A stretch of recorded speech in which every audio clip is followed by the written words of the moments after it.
here in town. And he will be presenting a paper for the volume. And then we'll have Lyudmila Novikova from NGU in Moscow, who will tell us about a volume in the broader project of 15 volumes called the Kaleidoscopes volume. It's on regionalism and regional issues within the Russian Empire, managing the empire on a regional basis. And this will not be a paper in our volume, but it will be basically to give some context to the kind of local, national issues that we're talking about from a different perspective.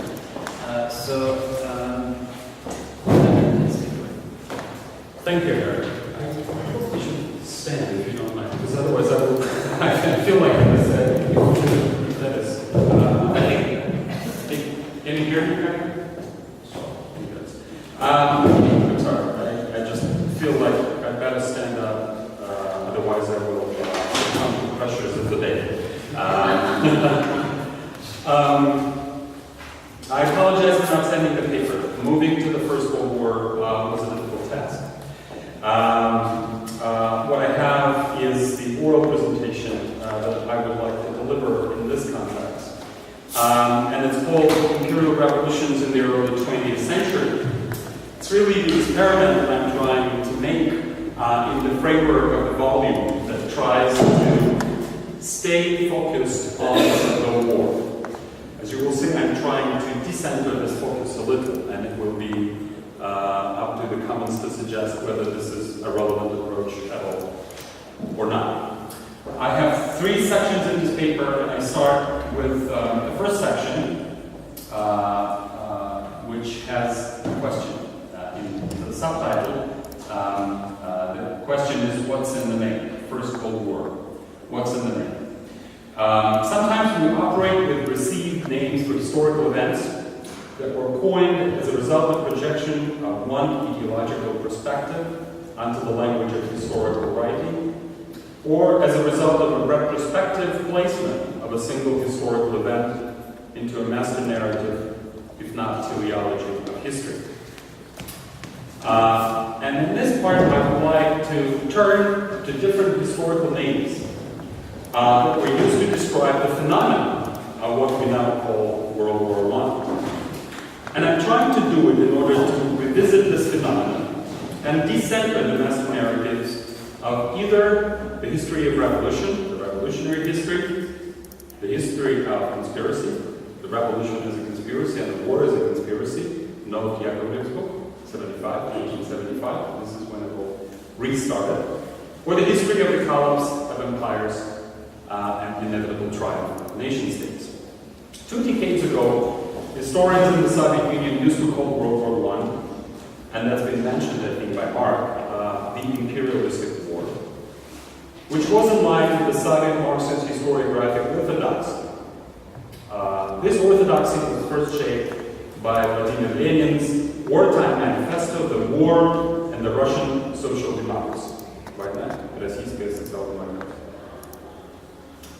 In this manifesto, Lenin combined what later was classified as Lenin's interpretation of imperialism and Schumpeter's definition of imperialism. And I think it's quite curious that Lenin probably would have been amused to discover in himself a little of Schumpeter alongside with the real Lenin.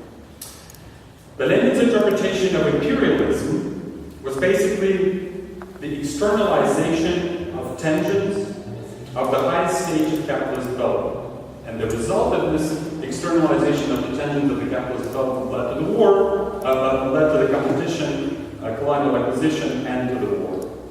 Schumpeter's definition of imperialism was through atavistic practices of feudalism at the moment of passage from feudalism to market economy and capitalism. This is what Lenin writes. The growth of armament, the radical phase of competition for markets in the new era of imperialistic development of capitalism in advanced countries, the dynastic interests of the most backward Eastern European monarchies, this is an element of Schumpeter, ought to inevitably lead and in fact led to this war. In this pamphlet, in this manifesto, Lenin tasked social democracy with transforming the imperialistic war famously into the Civil War. Less known or less paid attention to is the fact that in the same pamphlet Lenin equated the phenomenon of class struggle with civil war. And I think this is significant, that I think we overlooked that interesting equation already at the moment of the burgeoning revolution. Thus, Lenin, unknowingly perhaps, returned to the original and pre-modern meaning of the concept of revolution, and early on linked revolution to the concept of the state, and cast the revolution as a product of induced by the state social transformation. And here I have a larger section that I really am going to cut from the paper, but I got really interested into the sources of Lenin's thinking about the Civil War. Now the source is of course obvious, which is Karl Marx's Civil War in France, which refers to the Franco-Prussian War and the Paris Commune. But where does Marx gets the Civil War is, of course, the US Civil War of the 19th century. And Marx commented in a series of publications on the British press covering the US Civil War. And in the Russian context, there is an interesting intervention by Mikhail Dragomanov, who introduced into the language of political discussion the notion of separatism. And that notion was linked to the notion of the Civil War. It's quite interesting because now we regard Civil War as a social struggle or a class struggle, if you will. This is how we look at the Civil War. But I think there's something else in Marx and Lenin as they delve into the Civil War. At that moment, in this definition, the notion of sovereignty, the notion of the state and secession and separatism were very much linked to this idiom and this concept. By the way, I checked the text and I found that the first instance of the appearance of the actual phrase Civil War in Marx was when Prussia joined and supported the struggle against the Paris Commune. Thus, Marx suggests that it was a recognition of a different type of sovereignty that emerged. Thus, the issue of sovereignty is there in this notion of the Civil War. Now, interestingly enough, in the same pamphlet, and I read it some time ago and I returned to it, Lenin did not hesitate to use another widespread, at this time, name for the war. The War of Liberation, Освободительная война. This is what he writes. Both sides in the war excel in robbery, atrocities, and endless cruelty of the war. But in order to fool the workers and distract them from the only real war of liberation, that is, the civil war against the bourgeoisie of own and foreign countries, in order to achieve this supreme goal of bourgeoisie in each country is trying to elevate the significance of own national war by the false phraseology of patriotism and to assure that the war is waged not for the purpose of conquest of land and robbery, but for the liberation of all other peoples except their own. Now, of course, the quotation style, which is newspapers and pamphlets of this time in public politics as Pepper, shows a quite different perspective from Marx. You can use the quotation Marx when he was saying that the proletariat should overthrow all bourgeoisie. What is old is not clear. Now Lenin is going, I think, a step further. But note that in this passage, Lenin did use, and he actually used subsequently, the notion of the Освободительная война, the notion of the war of liberation. And then he does presume that the revolution could coincide or take form with the liberation of all people, right? So it's linked again in the same text. Of course, if we look at the idiom of the war of liberation, then we see that it gained currency in the context of new imperialism and national movements of the early 20th century. and was widely used in strategies of legitimation of World War I by belligerent governments. I mean, we all know these cases: the pan-Slavic propaganda, the case of Serbia, the liberation of the Holy Rus, Galicia, the true Russian land, the rhetorical gestures of the Russian Empire toward the Armenian population in the Ottoman Empire. And the War of Liberation, of course, being particular currency in the later phase of the war, which was characterized by Mark von Hagen as the mobilization of ethnicity. The War of Liberation in this context can be read, and I think should be read, as an anti-colonial war, in which Lenin combined the earlier ideas of the overthrow of the Hellenic regime of Pluto-Germanic Empire coming from Mikhail Bakunin, with later interpretation of the Russian Revolution as decolonization by Mikhail Kharkovsky and the School of Marxist Revolutionary Historiography of the 20s. So we had this little discussion here, and I would like to skip to other names. There are several that I list here and treat as separate cases. Particularly interesting is that in the Ottoman Empire, what we call the World War I was initially called the Third Balkan War, suggesting a continuum of crisis with the Balkan Wars of 1912 to 1913, and along the story of inter-imperial competition and intra-imperial redefinition of the space of empire, whereby the resettlement of the refugees from the Balkans was changing the balance in the Anatolian provinces and inviting the dreams of a homogeneous national core, rather dangerous dreams of a national core. Michael Reynolds does not list the story, but in the book he goes into some detail of how the war was later recoded as the War of Liberation after the Greek invasion of the islands in Anatolia, and then how it then was recoded as a revolution, thus joining the continuum of the revolutions with the Bolshevik Revolution.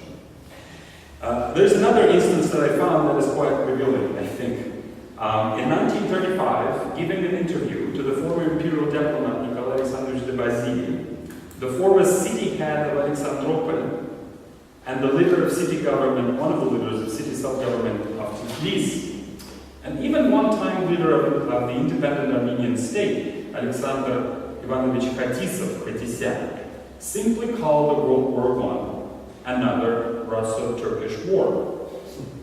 This suggests yet another reading of the war from the context of the region of the Caucasus and the viewpoint of an Armenian politician, or rather a public figure of original scale, who is trying to reinvent himself as a national representative. In the course of the interview he uses about how this new role that he'd done was propelled, how he was propelled into this position, or was forced into him, as by the logic, exogenous logic of events. In the same interview, Khatisyan shows how he worked in the Caucasus Commissariat of the Provisional Government, that is already after the first 1917 revolution, and later in the same of the Transcaucasian Federation, and how he was trying to prevent the formation of nation-states out of the Federation, and how local politicians and Kharlamov, who was sent from Petrograd, did not understand this whole thing and were trying to nationalize the space of sovereignty in the South Caucasus. He also uses that as a result of the war, the earlier expectations did not come true. He thought that the formation of the nucleus of the Armenian national territory would be in the vilayets of the Ottoman Empire under the protection of the Russian Empire. Whereas the war brought the Russian Empire, to the Russian Empire the flood of Armenian refugees, and this thus created a settled territory with about 1,200,000 Armenians, way more than it was allocated by the Treaty of Serres. And that was later used as the foundation of the buffer Armenian nation state by Lev Pasha and the Ottoman Empire at the very end of the war. Perhaps the the most curious and seemingly outlandish name ever given to what we now know as World War I belongs to Pyotr Bengardovich Struve. Writing in August and September 1914, Struve called the First World War the Third World War. And we can, this is unusual. I mean, we all know that the Third World War was supposed to be about nukes. But he has some reason, I think, to do it. According to this schema, 1914 was a result of a long cycle of transformations, which had started with the French Revolution and the Napoleonic Wars, the First World War through this terminology, then followed by the second wave of world wars, where the central stage is taken by the Crimean War, to which he adds Italian, Austrian, and Franco-Prussian wars. And then the 1914, according to him, is the Third World War. When he constructs this picture, he says that the whole cycle of transformations gradually alter the principle of sovereignty and the geopolitical system of alliance, coexistence, and competition between the states. The French Revolution brought about the First World War because it ushered in the principle of national sovereignty. The aftershocks of this change created new forms of imperialism and structured in a new way the competition in the interstate system. The Crimean War was the last war, according to Struve, between the west of Europe and Europe's east. In the logic of the cycle after the Crimean War, what was left unresolved was the tension between what Struve calls the greatest powers, to which he refers Britain, Germany, and Russia, and simply great powers, when he lists France, Austria-Hungary, Italy, and some others. And the difference between them, it's also quite interesting how he differentiates that, and the difference between them is the greatest powers managed to combine the politics of the national core with the imperial rule over the periphery. Simply great powers either lacked the national core or were poorly positioned to conduct world politics. Now, most of the attention goes to Austria-Hungary, to the dual monarchy. And this is interesting what he said. He says that the Austria-Hungary does not have a national core and is insufficiently national in terms of the consolidation of the sovereignty in the core of the empire. But even more important, and I think this is the real criterion of differentiation, it was insufficiently imperial in its imperialism in the rule over the periphery. And the main argument is that Hungary nationalizing trends that block the expansion to the east. Now it's interesting that he's trying to use both principles to kind of assess who is going to survive, who was the fittest in the long cycle of transformation started by the national sovereignty. The national sovereignty comes with a new form of the empire. And then, of course, he predicts that the war will settle the scores and redraw the map of Europe, and the Habsburg Empire was on its way out. Now, Peter Malmquist drew the attention of historians to Struve's definition of the Russian Revolution as, quote unquote, an episode of the war. This was offered by Struve in the short text in 1919 called Размышления о русской революции. However, looking at his 1914 texts, we can decipher the underlying logic of Struve's argument, and that is the link between the war and revolution.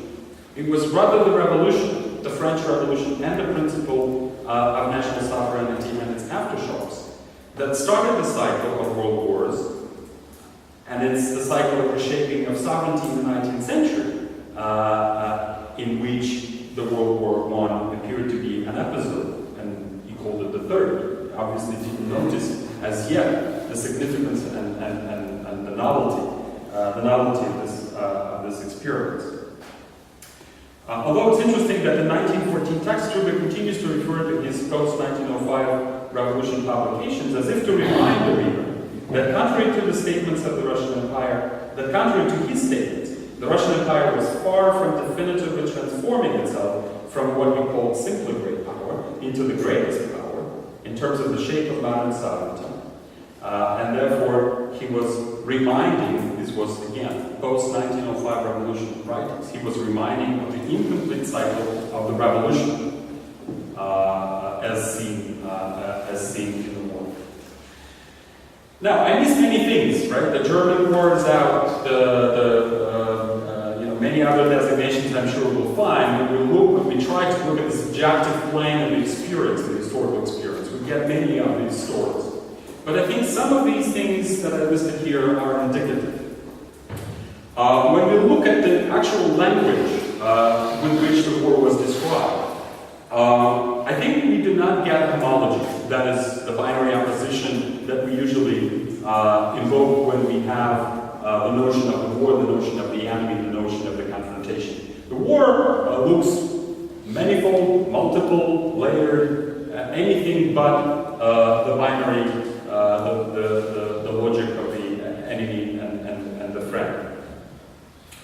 Hatis's case is also interesting. It gives the description from the location, from a particular regional perspective, and, if you will, a particular imperial situation. So it's not only ideological positions that differ, it's the very paradigm, the very framework of how we look at this experience.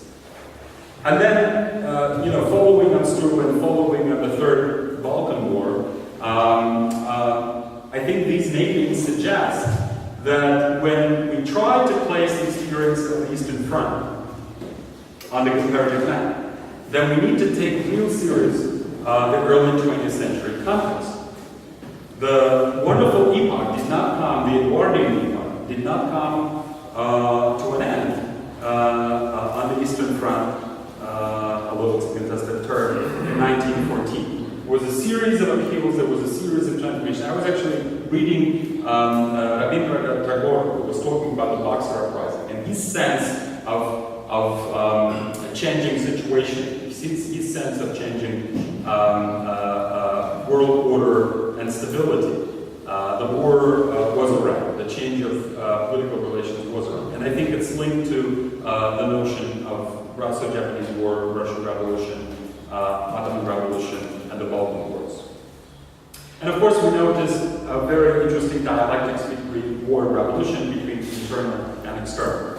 So this is the first part, and I'm trying to, do I have like 5 minutes to I'm looking, and this is some way to go. Actually, I have to confess that the war was in a way a different context, and I anticipate the question of what was the specific impact of the war if we look at the continuum of 1905 through the Civil War, through say 1919. And in order to get a sense of both the continuity and the rupture, I'm trying to look at two cases. The Tiflis cadets and the Kharkiv cadets, where I have more or less of a coverage in terms of their thinking and positioning in the context from 1905 to 1918, 1919, then the record becomes punctured. Now, we used to believe the self-representation of the Constitutional Democratic Party, which is a specific party, a liberal party of the early 20th century, political revolution and 1905 revolution and political reform in 1906. And we used to believe this image of representation of cohesion, of coordination, of a clear structure. And I was trying to do some research on how some of those things came together. And to me now, as I look at it, it looks more as a hub of different groups, of different networks of connections, rather than what they presented as a party that That's why they chose not the union but the party for their name.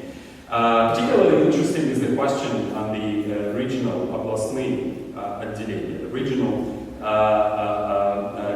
unions, the regional groups were usually banned by the logic of the centralization, but they always made exceptions. They always made exceptions, and when you count how many exceptions they made, you come to a conclusion that probably there were more exceptions than the rules in this logic. And this is how I come to the story of Kharkov, which is of course in competition with the Kiev Oblast region. This is where they were trying to argue what is the real composition of this subunit, which is more than the Gubernia. And then this is another case where an exception was made about the regional structure, although the relative weight in terms of the voting was different. But if you look at writings, people like Smirnov, Kroll, who analyzed the elections to the Second Duma and looked at the Third and the Fourth Duma, you will see that the cadets early on, very early on, understood the specification of their social base. They concluded that it was almost always urban, and hence the famous Bill Rosenberg's thesis about cadets getting back to normal bourgeois party, right? Finding themselves located in the space of urban agitated politics, in the space of bourgeoisie, thus leading to the frustration with the democracy, dictatorship over the civil war, etc., etc. But again, looking at Kiev, Kharkov, and Tiflis gives a different reading of that. Kroll and Milyukov, Chekhovskoy at some point, yes, and they were all compiling reports. And over again, they took note of the fact that branches of the party in the core, we would presume as the Russian core, were way weaker than the branches of the party in what we would call the borderlands. And they were actually doing some analytical work on why it is so. You hear there the lines of Mikhail Dragovanov, who was very influential in carrying the language of political freedom and liberalism all the way to the late 19th century normalization. And their reasoning is that because of their position, they do value political freedom. They're less susceptible to overcoming to the left on the democracy platform. And they do understand the legal politics and the legal arrangement of the politics. And they do participate because they do have, they try to participate and enroll themselves into the political community on these terms. So, these are marginal cases, granted, right? They didn't, cadets did not win the elections to the Third Duma. They were better off in the Fourth, but they did not win the elections to the Fourth Duma. But I think this material opens the window on how do we understand that next. And then I simply end up with the statement, and probably I will detail it a little later. What you see in the story of Kharkov and Tiflis is very interesting. On the one hand, it is the growing sense of the elimination of the central structures of the cadet party as you go into the period of the Third Duma. Even though they still would like to participate, and what seems to be happening is the process of routinization of the party that started as a political movement, that started as a network, and then got routinized. I use Weber's concept explicitly here, through the work of the caucus in the State Duma. You simply have to see the archives of the Central Committee and the archives of the caucus and how they changed simply in the volume of the materials as you get to the period of the post-1907. What they also, how they also position themselves is very interesting. They position themselves as mediators. They're not saying that they can rally and they can definitively claim support for the election and a majority in the poll. But what they say is that we can insert ourselves into a very complex structure of tensions and conflicts as mediators who would be above, who would try to talk to both sides and bring them together. It's actually the Kharkov story that I made a little discovery. And for the first time, correct me if I'm wrong, but for the first time, is the Kharkiv cadets formulate an amendment to the program, the platform, and the constitutional amendment, which proposes to regard the Russian language as the language of межнационального общения, the language of international. It's not international, it's the language of interethnic communication. It gives you a very different reading from Lyukov, Kulakov, Struve, and others. Now, it is in these sites, in these locations, that I partially see the impact of the war. Now, coming to the specific impact of the war, the growing recognition, it's the growing recognition of the nationality questions. The cadets always tried to bury the nationality questions in the middle of the agenda, very purposefully, by saying that this is a social question, this is a political question, not to mention the English question, and that they all have to be mixed. The logic of the mixing of the agenda was one of the strategic ways to address the context of politicized diversity. But it's in the war that the nationality questions come to the front. And it's in the war, in those locations, call it borderland locations, or call it specific imperial situations locations, where the cadets were not as a way of exception, were departing from the program of the unity and embracing a more pluralist understanding of the political space, including the ideas of federalism. It's actually quite interesting to see how federalism rings a chord with the cadets. Now, we all knew that the cadets were against federalism, and all of a sudden you have these stories from these very specific locations that overturn the picture. So the continuity of mediation, the role of the mediation in that period, and the growing blockness of what they mediated between. This is how I see the persistence of the logic of the revolution and the novelty of the impact of the war. And very briefly, in the end, I have to explain why I called it imperial revolutions. I like very much the book of Jeremy Edelman.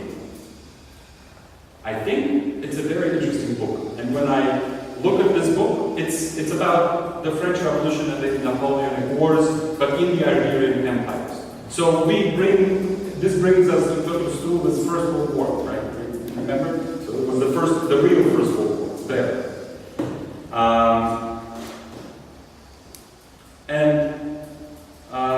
Jeremy Edelman suggests, contrary to the famous account by Benedict Anderson, that the revolutions and the national movements in the Iberian empires in Latin America were in fact not the wars of national liberations, were in fact not the national emancipation, but imperial revolutions.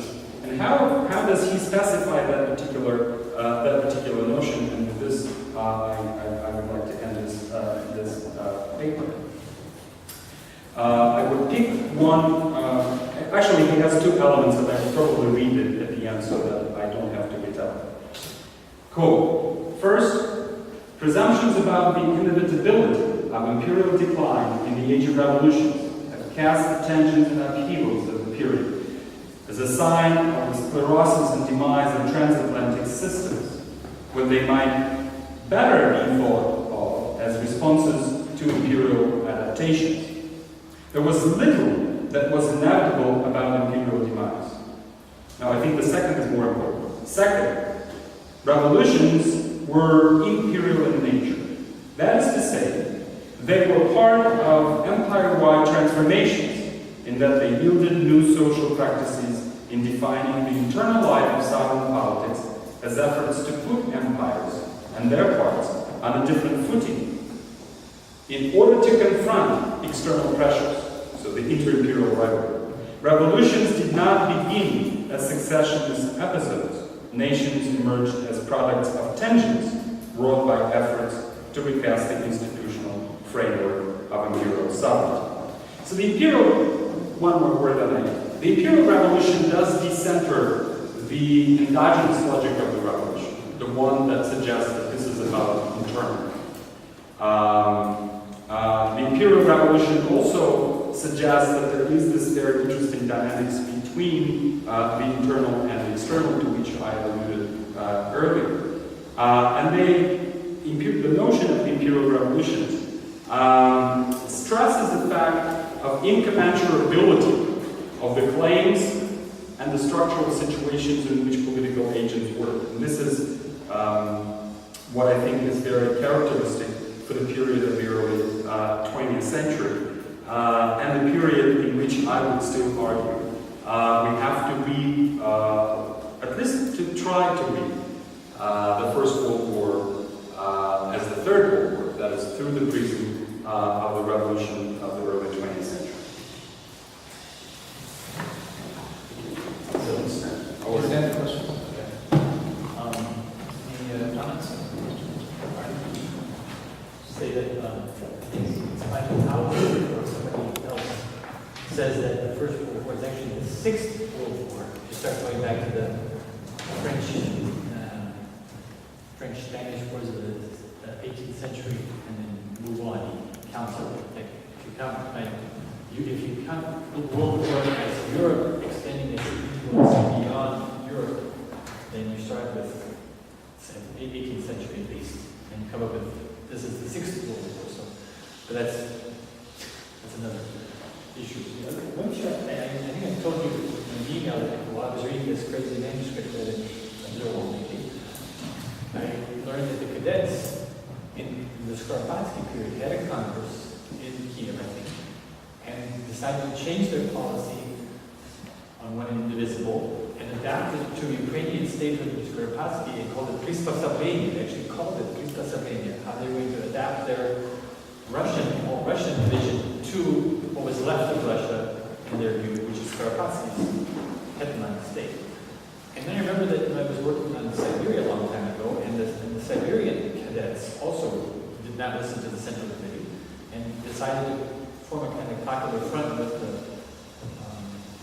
SRs, mainly SRs in Siberia, in the name of a Mosquitius, which was not part of the Central Committee program either, and was the move toward federalization in the Siberian term. So both in 1918, both in Ukraine and in Siberia, cadets adapted remarkably. I mean, the way in which Rosenberg, I didn't even would have thought possible by that time, because he was looking always at the Central Committee. And if you look at the regional level, which Ludmila points out, cadets were very different. I would have to see regarding our conference.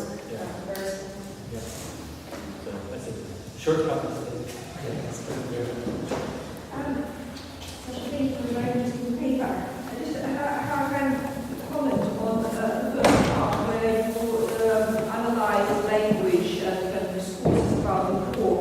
And in general point, I think this discourses by Russian intellectuals, certainly during the war, you kind of can't really fully understand them if you don't put them in a wider kind of pan-European context, because these intellectuals basically formulate their definition in dialogue and in the context of the First World War, often very bitter polemics with their sort of counterparts further to the west, and particularly with the Germans.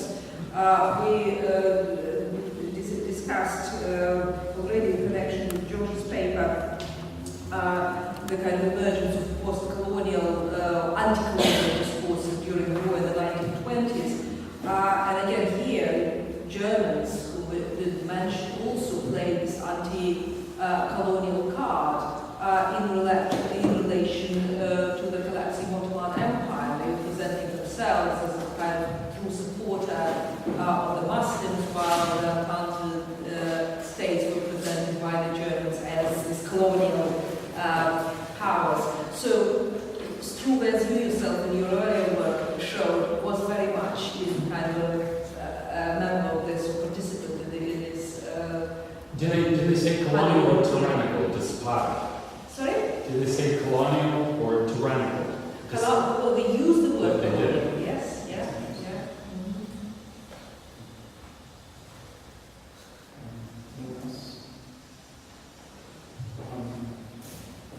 I just had a thought of focusing on this era before World War One.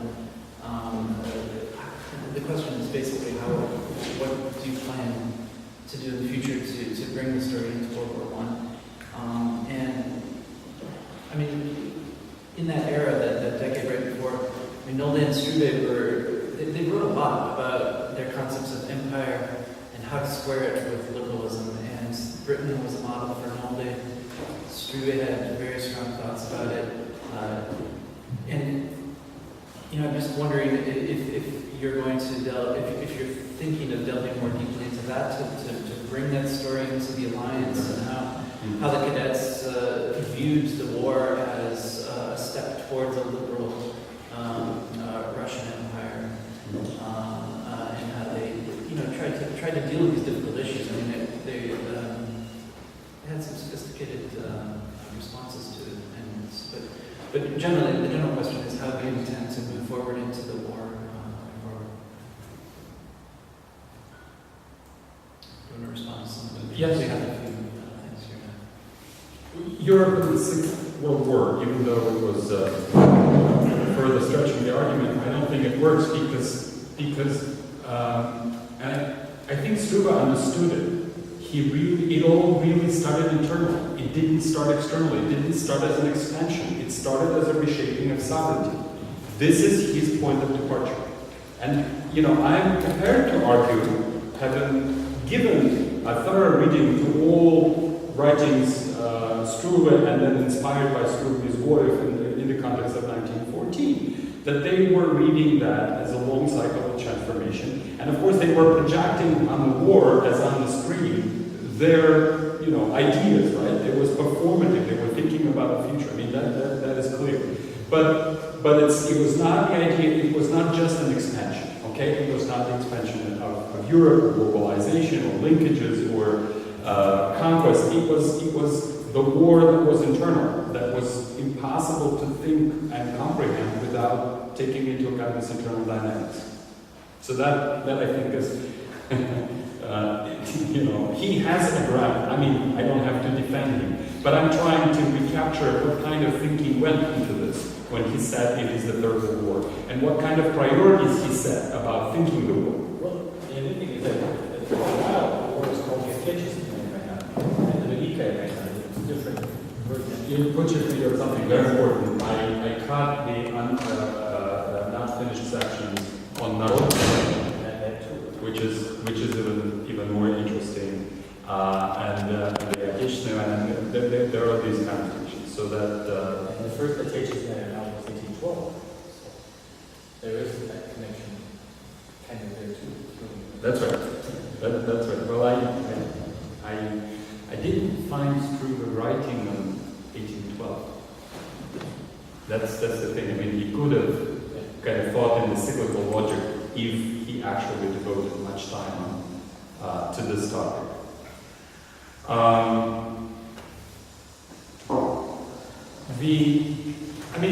The second part of your question raises a whole different story, which has been discussed and will be discussed in some of the papers, I'm sure, today.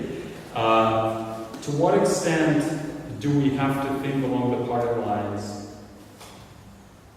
with the line of the party platforms when we try to understand political subjectivity of this period? There can be two different answers given. That parties were irrelevant, and they had a certain logic that was a framing that once created was very difficult to easily discard, or very difficult to easily overcome. The notion of the adaptation to the local circumstances. Of course, it's Lyukov famously called himself realpolitik, right? He says, "I'm the one who is median line. I'm the one who is mediating between all those things." And then to hear you link the whole literature that talks about intermediaries, intermediation, interpreters. What I think we miss is that the claim of mediation is a claim of authority and a claim of power. You know, I think it's just in there. And what I'm trying to do is the political history, and then I'm interested in that not as a way of adapting and representing a particular situation, a particular context, a particular structure of forces, social relations, but as the agency and the instrument to change it. And I think when they start mediating,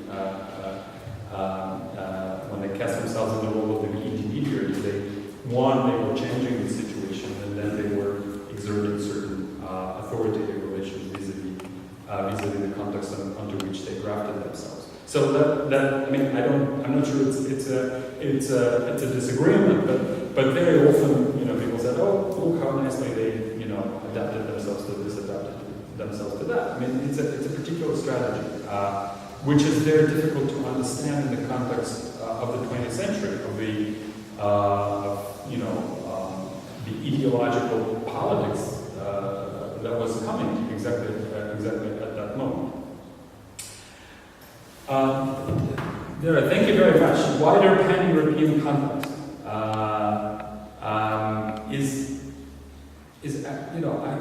I agree. I didn't know that I'm probably captured in, influenced by the literature that reconsiders of the early demise of the empire.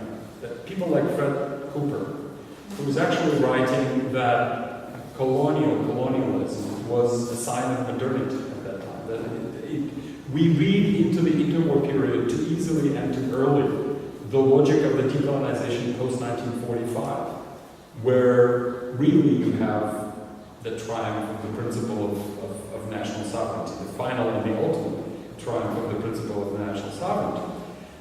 So it would be very interesting if they called the Ottomans not tyrannical, not despotic, but colonial, and made it into a value judgment. They didn't call they might have called the Ottomans colonial. I don't know that. What they're talking about is that the Germans are true supporters of Islam, whereas Britain or Russia are colonial powers.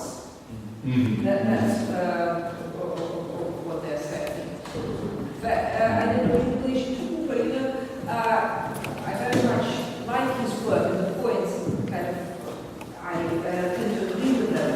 But you have this anti-colonial discourse which isn't yet sort of turned into really policy making, so to speak, in overseas empires, starting already in the early 20th century across Europe. That's And so that's what I meant, sort of it's how we engaging more with a kind of intellectual exchanges on this issue. Sure. Well, there. That's a difficult question. But I have one comment. We had 3 instances with Alexei, with I think it was George Shaw and Marx sometimes raised this question, that we can hardly understand the experience of the war written narrative without looking at the list of the 20s. Right? There was a comment about Terry Martin and the relative weight of local nationalisms that prompted indigenization. There was another, I forgot, I should search. I was putting this comment as an indication that if we want to understand through and the whole course of the war, then we need to take account of what transpired in the 20s. I mean, there several times it was said. Well, in that way, I think framing it from 1905 has a certain, it casts a certain, it represents a certain logic. I mean, it does, I think, capture a certain logic. One small word on short word, not only right now, the People's War. it's very interesting that whenever they, the cadets, I mean, but whenever they discuss the Narodnaya Vaina, they always, I mean, it's always like a pattern. Like they talk about Narodnaya Vaina and immediately they say, remember the people's character of the first Duma. Remember the true character of the first representatives. Narodny means the people's representatives. It's very interesting. All the time they discuss the war, they seem to be, harking back and, always returning to that foundational experience. Although the war changed many things, but it's interesting how they are linking it in their discussion of the war and the political situation. And this is one of the examples of why I think it is very important to bring it. They discuss a particular question between Vashery, a decree about allotment of land for those who were injured or fallen in the war. And then Cadets Mamluk immediately noticed it, which was tied inevitably, due to sheer numbers, to the abolition of what Nicholas II wrote as the sacred principle of private property. That they were going after some of the land that, they had to do something about. There was simply no reserve fund of the land to compensate for the victims who were through the war and victim and suffering, enfranchise themselves into the social citizenship or social subjecthood of the Russian Empire. And then they start discussing it.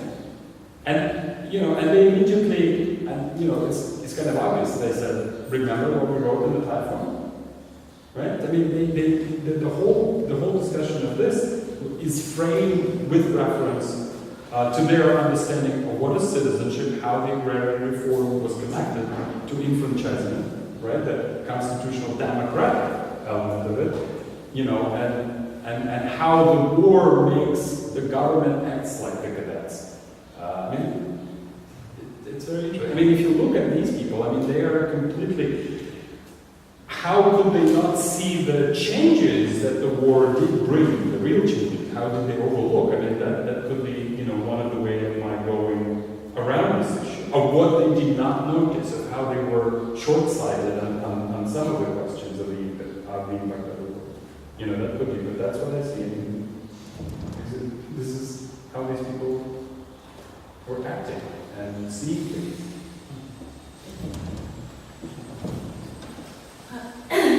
That raises another question.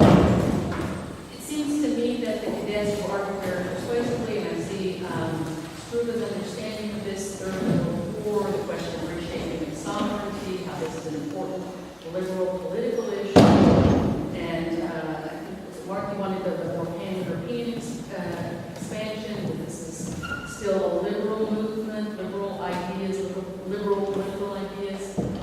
But what struck me is, I like the idea, you said, what's in the name of going back to this, yet another Russo-Turkish war, because that gets back into what your concluding argument about the incommensurability of claims and institutions.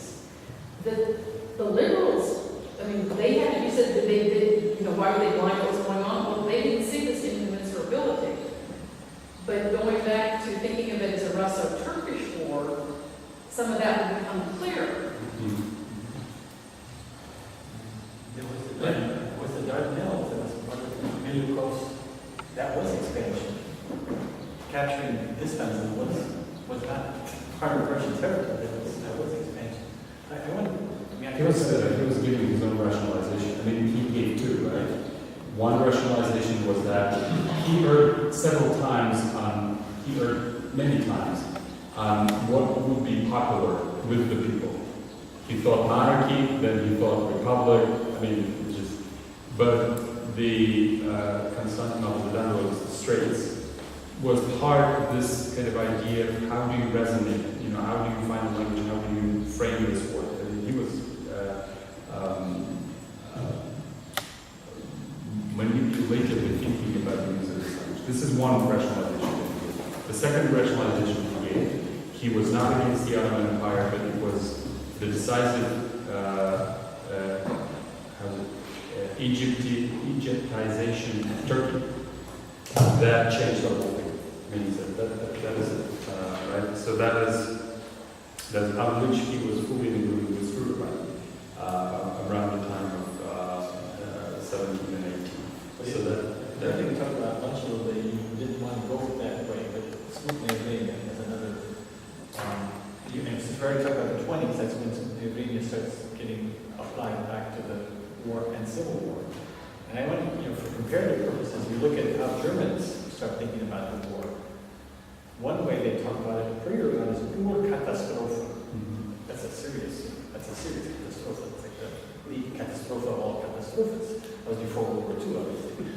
But then they start comparing it to, and I got like some backlash on this from some Germans, is the 30 Years War. For them, Smutny Armenia is the 30 Years War, and you think it's the same since the 17th century.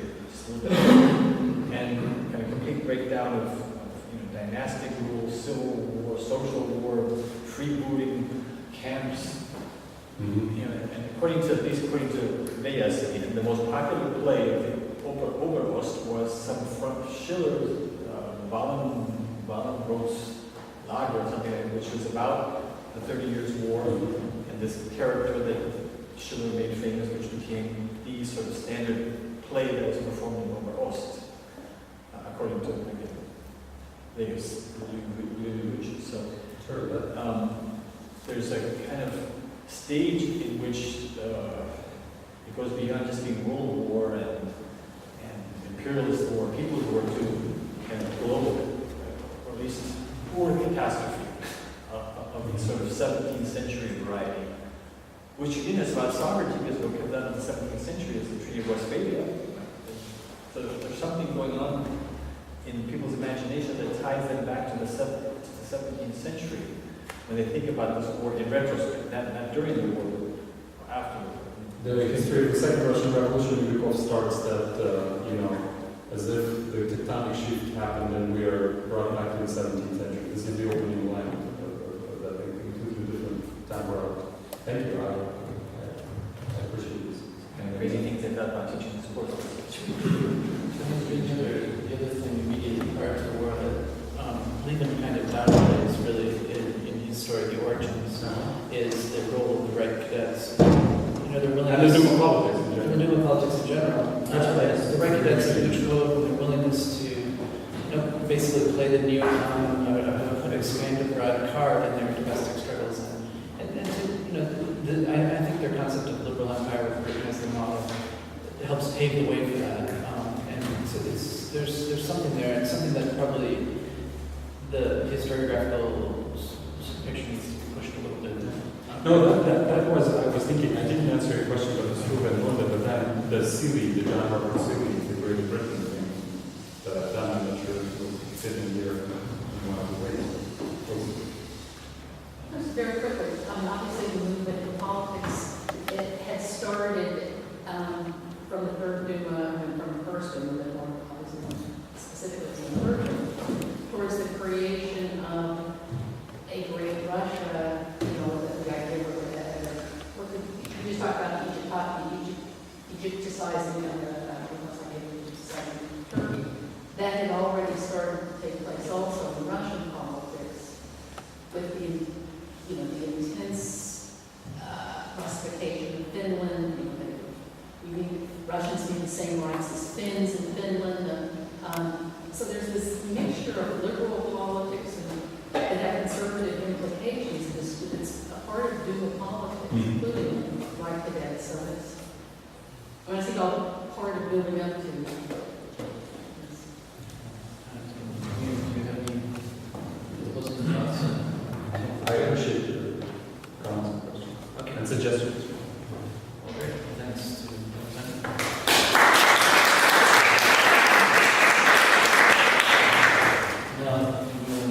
and maybe would you like to advertise your book, which just came out a year ago? Do you have? Well, I can emphasize what I was going to.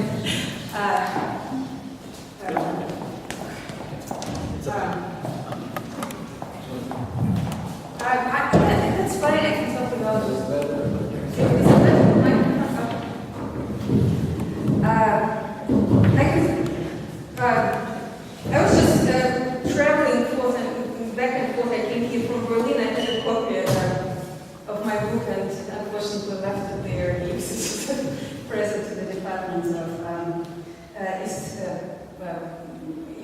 studies where I just held off the seminar a couple of days ago. I didn't take a second vote, I'm sorry.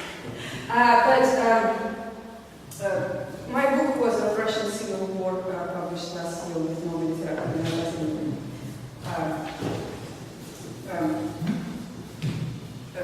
Ilya Gerasimov reviewed it, so all questions to him. So I think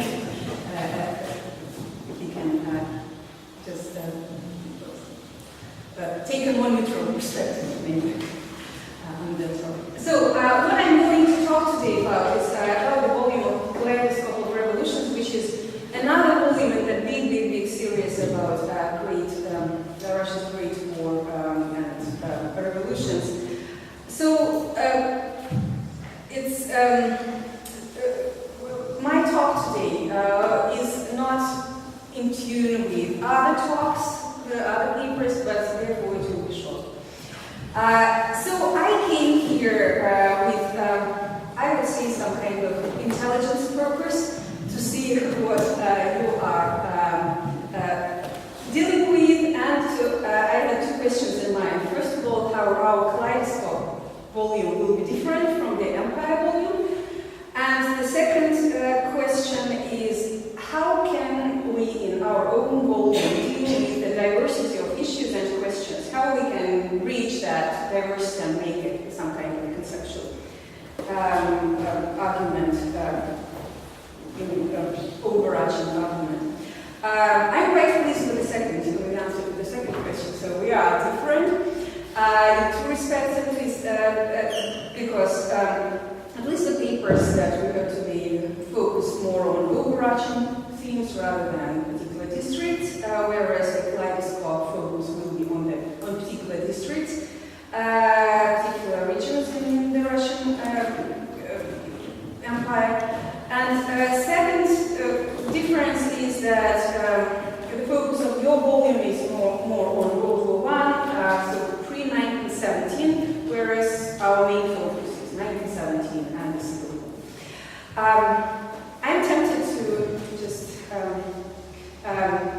listen to tomorrow's papers and make maybe more comments then, because I think there will be more origin-oriented papers stretching also into the Civil War. So there may be some overlaps, but so far I've referenced there are not too many. So a couple of words about the Kaleidoscope volume and the papers that we received now. I will try to conceptualize some preliminary thoughts.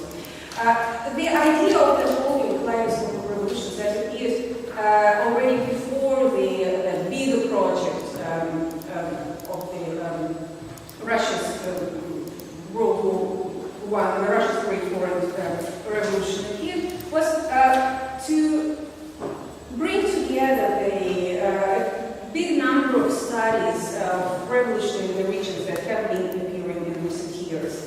And looking at those studies, just taking that regional perspective, trying to try and to decentralize a big revolutionary narrative. So what happened in the capitals was important, but we cannot understand the path of the Russian Revolution and Civil War without taking into account what was happening in the localities. How are questions interplayed there? So parties, social groups, just looking at the regions and then trying to see how that changes or challenges the general narrative of the revolution. As we realize later on, it's a very challenging task because if we have a big number of local studies that do take into account many local conditions, there are particular local conditions, so it becomes even more difficult to make some general argument. So what I'm trying to do now is to divide the papers that we received so far into some kind of boxes or folders and see what kind of questions at least we can ask, and if we can hope to come to some answers to these questions. So the first, I will divide my talk into four parts, therefore it will be very short.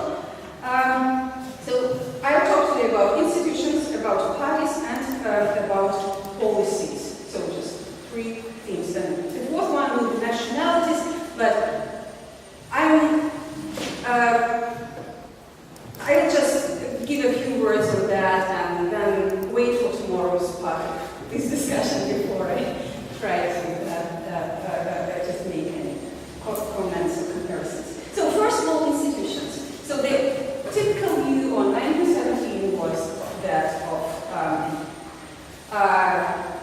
governmental structures or the provisional government were struggling with the Soviets, competing with the Soviets greatly winning the field during 1917. We have a few papers, so just a little bit statistics. So far we received 15 papers and we are expecting 5 more. They are all of quite different scholarly level, different questions. So I think we'll be sorting them out, maybe not accepting all of them, and trying to just accept those papers that do somehow address similar questions in order to make a coherent volume. So the first question, the first issue that I'm talking today is about institutions and Soviets and Zemstvos in particular. We have a number of papers that do address this issue. For example, Matt Randall, in his paper about revolution in Moscow, Matt Randall from the University of Exeter in Britain, who tried to paint a picture of localism prevailing everywhere. It doesn't matter what power structure was, if it was Zemstvo or if it was Soviets, it was very similar conflicts between provincial authorities, not even central government and provincial authorities, but between provincial authorities, yes, the policy. So centrifugal pressures were just pulling apart all that structures. It doesn't matter if it was Soviet or Zemstvo.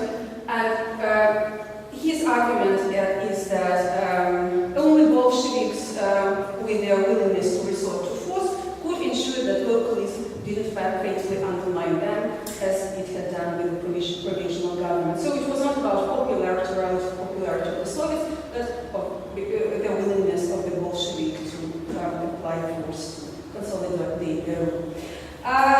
In another paper, Sergei Vichenkovsky from Ireland, who was looking at Volist an attempt to introduce Volist Zemstvo in 1917 on the example of southwestern part of European Russia, that means Astrakhan, Orenburg, and Stavropol regions, and he comes to the conclusion that in that particular region Zemstvo wouldn't work at all, because first of all, Cossacks and non-Russian groups of population that constitutes up to 50% of the population in some of the areas, they were against Zemstvo in general, in favor of and they supported their traditional forms of government. So an attempt to introduce local Zemstvo just failed because it didn't correspond to the ideas of the local preferences of the local population. In my own paper, I looked at Arkhangelsk and I asked the same question. I come to completely different conclusions. I say that Zemstvo worked quite well in the province through the Civil War until the collapse of the White regime. Peasants here obviously didn't have any particular preferences for Soviets or Zemstvos. They were interested in a functional institution that would somehow, through means of which they could communicate with the higher authorities and which would serve their needs. For example, in the north, the most important function of the Zemstvo was that it was distributing food that was brought over to the region by the Allies. Arkhangelsk province was not feeding itself, that's why a lot of grain had to be imported into the province to feed the population. As soon as Zemstvo became the central instrument in that food distribution system and was collaborating with the government in that respect, peasants had nothing against Zemstvos. They just supported it. They came to Zemstvo elections in big numbers. I calculated that the average participation in Zemstvo elections in late 1918 was similar to the participation in the Constituent Assembly elections. So they were quite popular, so we cannot say about the failure of Zemstvo. Also, Zemstvos in the north mediated in peasant land disputes, and that's why they had big authority. It means that, looking at the regions, we cannot say that local population just generally prefer to one form of government which was more popular than another form of the government. We have a number of very different responses depending on the local conditions. In my own article, in my own paper, I also give an example that in 1917, when the political situation in the center was in flux, peasant assemblies sometimes at the same meeting elected both Zemstvo and Soviet in order to be able to communicate with different authorities. Just in case, it could be the same people sitting in both bodies, but just in case they had to make sure that they have proper ways just to connect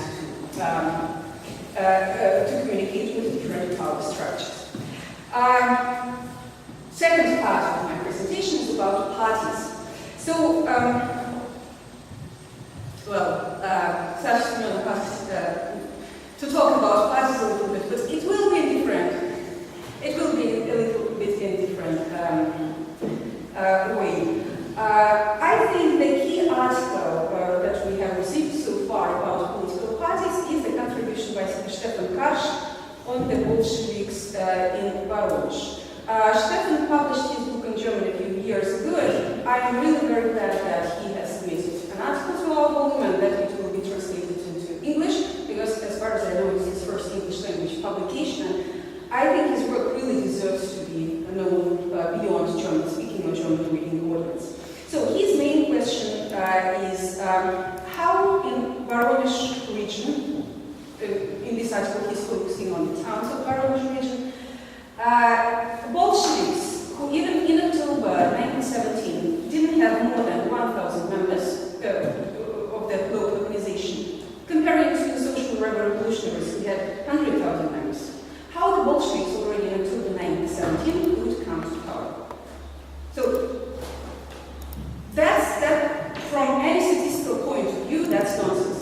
But they managed to stage a revolt, and then they managed to hold that power until the whites had mother hands in 1919.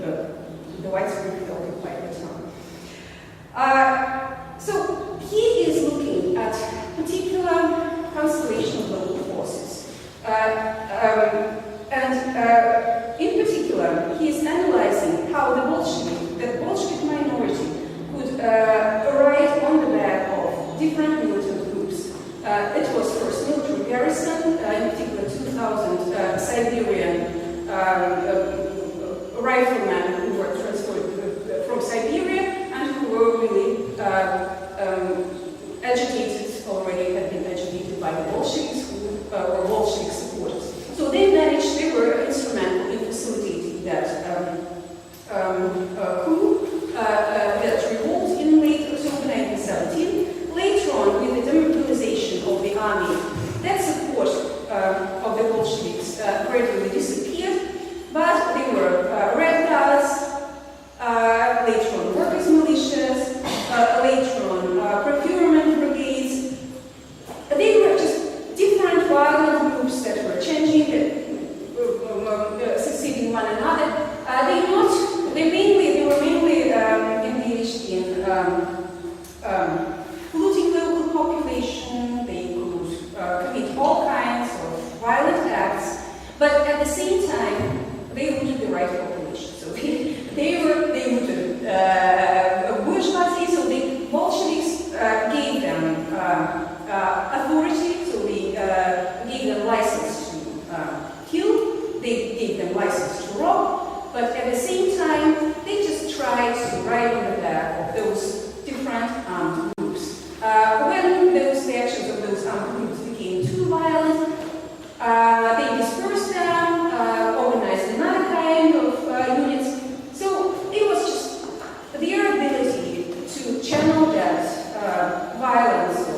Novgorod, 1914-1918, by Vladimir Sarkon, a local historian, and also on political parties in the Urals.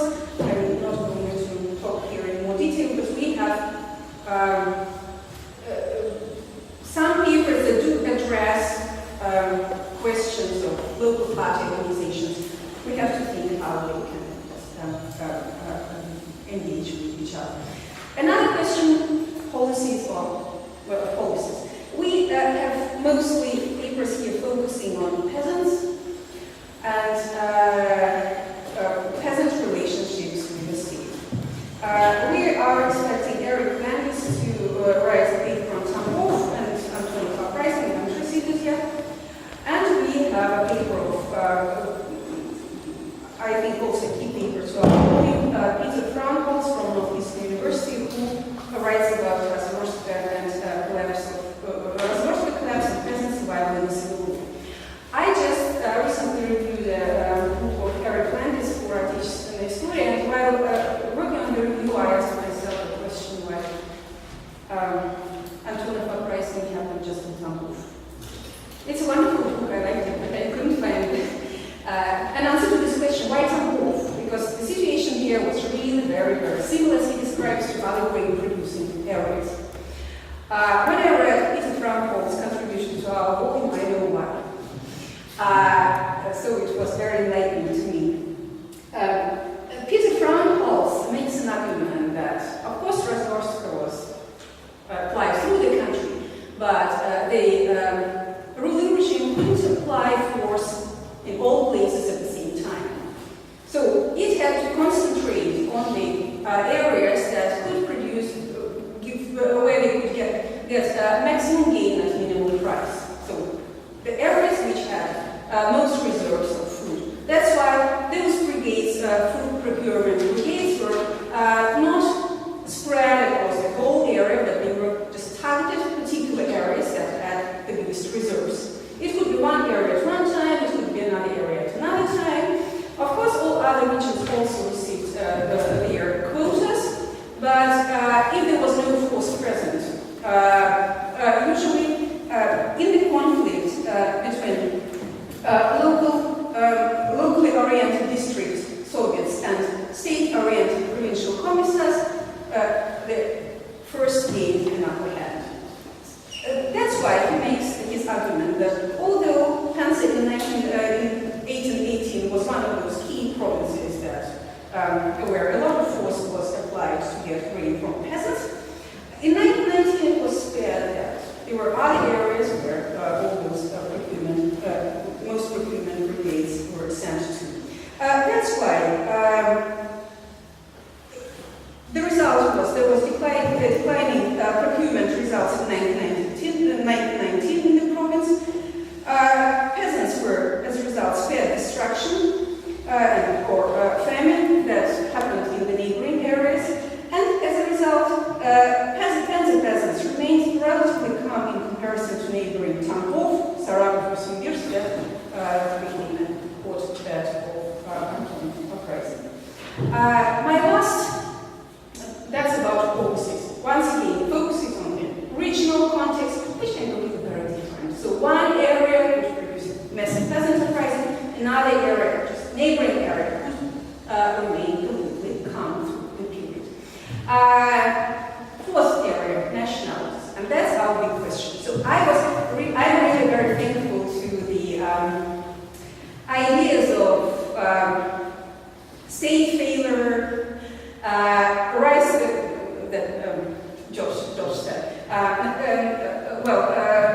Idea of rise of nationalism. I've seen in the newspaper to prevent general collapse of the state. You will learn from Pilsudski. He was telling his guys, always take money but never sign checks. So, and to the general framework, the question of connection between national question and social revolution. I guess in tomorrow's papers, the focus will be on the national question. We have a couple of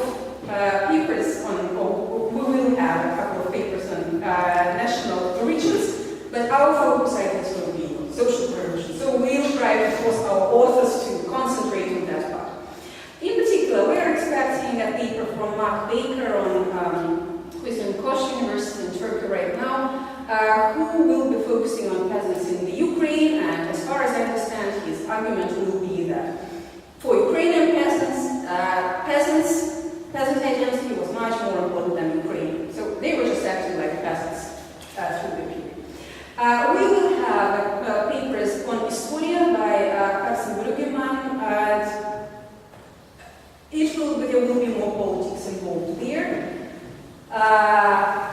I don't know how we will just try to make his article fit with the volume.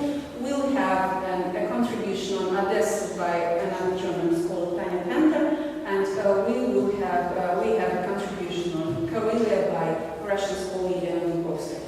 I'm very curious to listen to discussion of different regions of the empire tomorrow.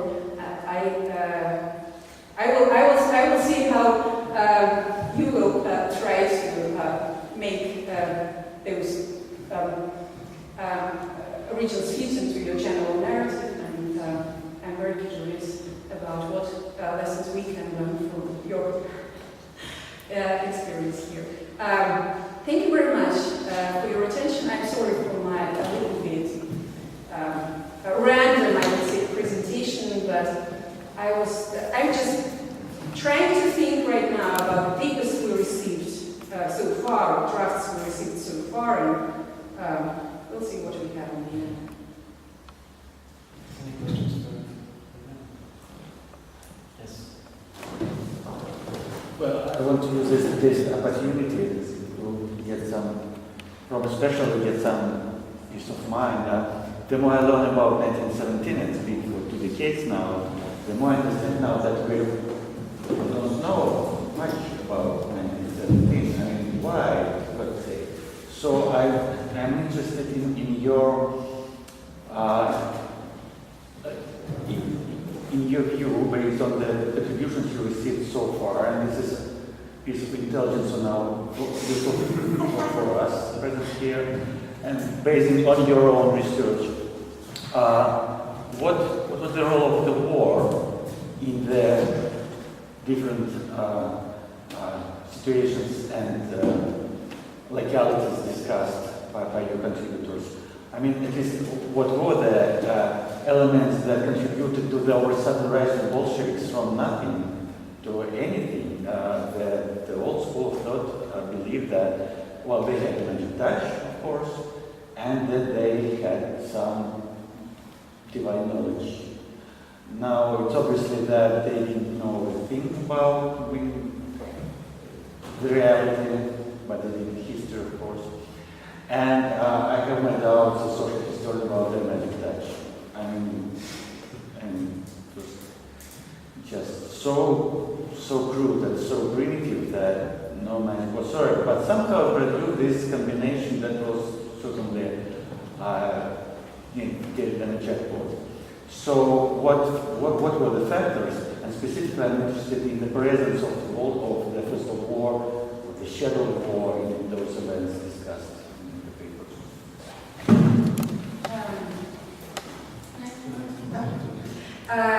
Thank you very much for the question. I think we have really to focus more on that. And our idea initially was that, as far as possible, papers should discuss the broader period, but most of the papers focus on the shorter period.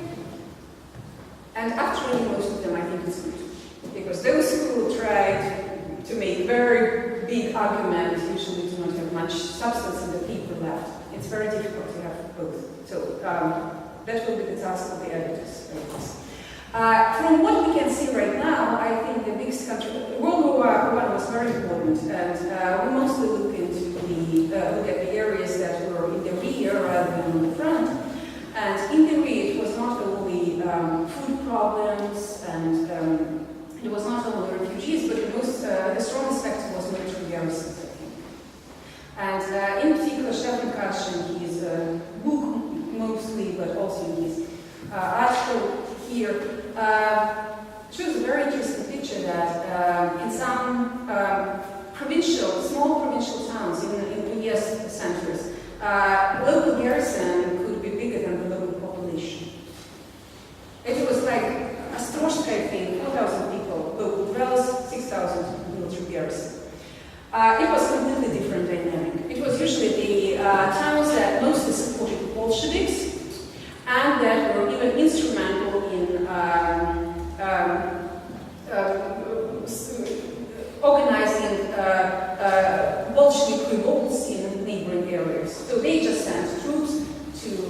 organized those uprisings, those revolts, to install Sovietized, Bolshevized Soviets, and to support anti-war radical left generally.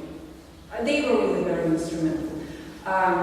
Also, through that period, I think World War I veterans were really had very strong influence on the events. They were not only very active in the red and white armies, they were also leaders of local uprisings, they were members of red and white partisan units. That's really very important factor, I think. Without their experience, without their knowledge and ability and sometimes willingness to kill, we wouldn't have civil war in the localities that would be that severe, that would be that violent. That's the most important factor. Did I hear correctly that you have not received any of the nationality section papers? We have, no, we have received so far. We sent one back to, we asked more conceptual questions about Guerrilla. We haven't received that in the worked version. We do have some of them, but I don't want to talk now about them because it's just we have fewer of them, and I want to have a broader picture to see how they fit with me. I don't know who to address this question, but just came to my mind that it seems to me that one important issue is missing in both volumes. That is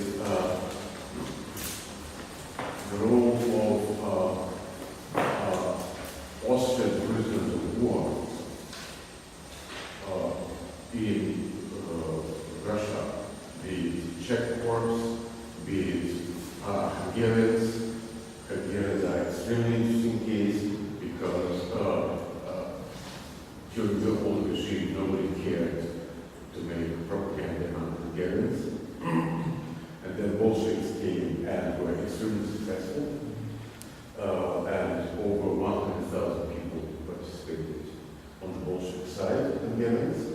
And you just mentioned how war veterans were influential everywhere in the localities. I was struck by the influence of these guys. Imagine in Hungary after the Second World War. So they were very important before the White Terror. Then they were suppressed and kept as low profile as possible. And then Soviet army came in 44, 45, and suddenly they reemerged and helped a lot to transform the countryside economy. So 25 years later. And basically, So these people are excellent in both worlds.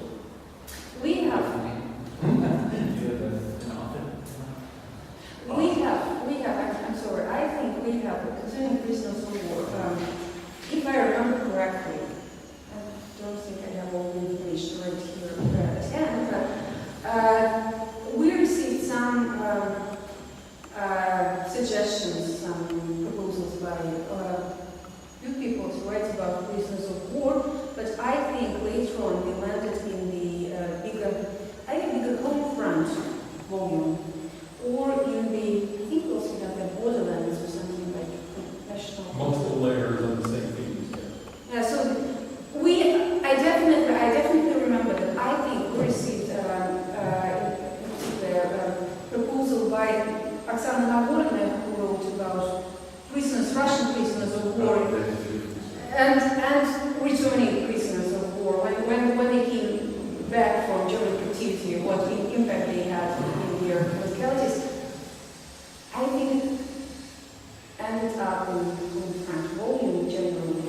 I don't even know which of the parts, the two parts, but I think we also had a proposal from, I guess, some of the German scholars to write about prisoners of war, German prisoners of war. Germans write about prisoners of war in the newly discovered vein of German martyrology. They tell the story about it was difficult to be a German prisoner of war in Russia during the First World War. Fine, but definitely they are not going to address Czechs and Hungarians, who were the key actors. Yeah, it was all international. And Chinese, by the way. Maybe I don't know. Another possibility is just to see. That's very important. I'm just trying. The project is so big. Chinese, there is, Chinese. And we also have the military volume, or 3 military volumes. The military input will be And definitely. another huge question is who is going to do the stories of people like Latvian Rifleman?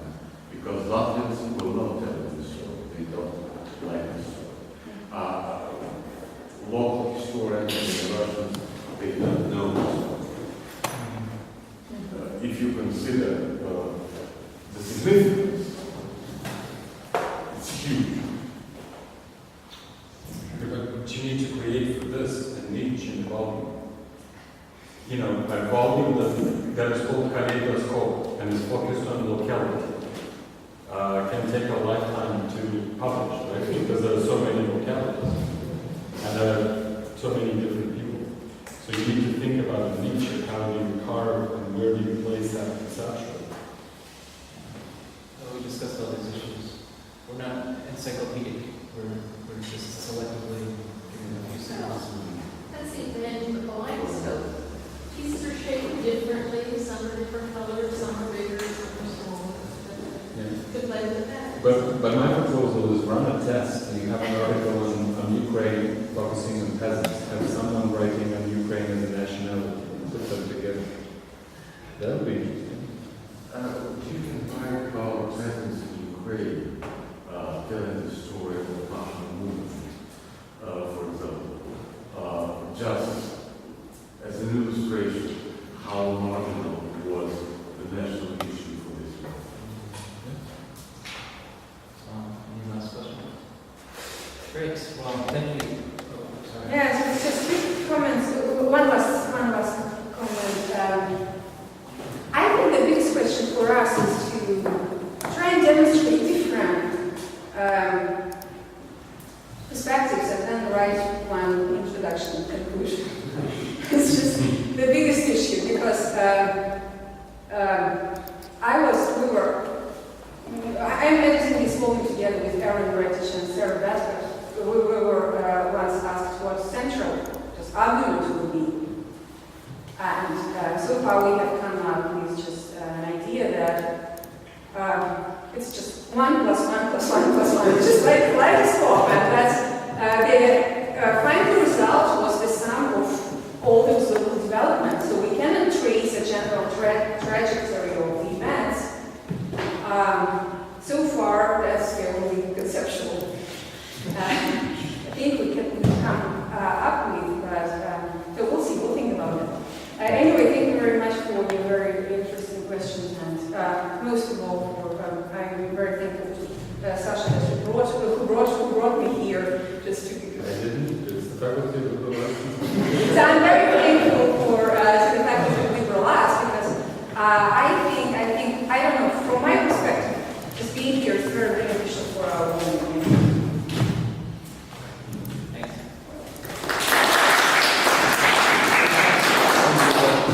Point of organization, conference participants.